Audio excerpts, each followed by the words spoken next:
Today, I want to share with you a short fictional story about minimalism and simple living.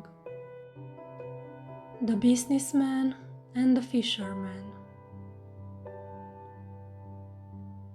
One day, a fisherman was lying on a beautiful beach with his fishing pole propped up in the sand and his solitary line cast out into the sparkling blue surf. He was enjoying the warmth of the afternoon sun and the prospect of catching a fish.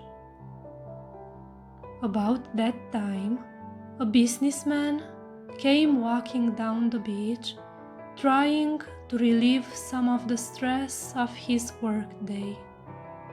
He noticed the fisherman sitting on the beach and decided to find out why this fisherman was fishing instead of working harder to make a living for himself and his family.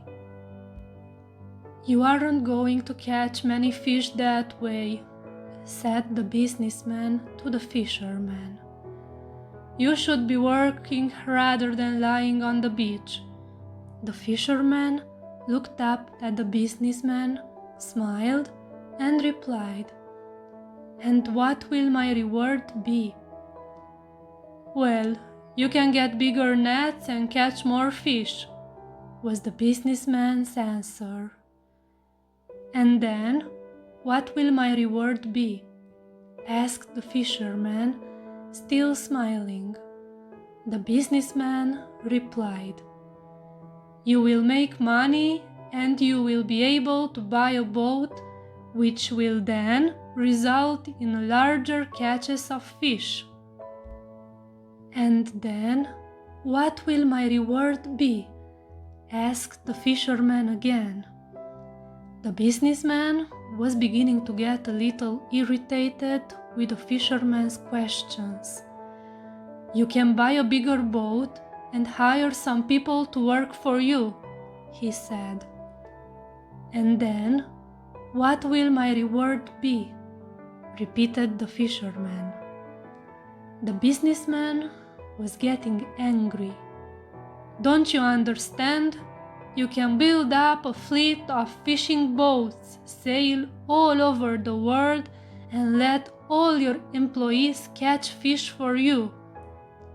Once again, the fisherman asked, "And then, what will my reward be?" The businessman was red with rage and shouted at the fisherman, "Don't you understand that you can become so rich that you will never have to work for your living again? You can spend all the rest of your days sitting on this beach looking at the sunset. You won't have a care in the world." The fisherman, still smiling, looked up and said, "And what do you think I'm doing right now?"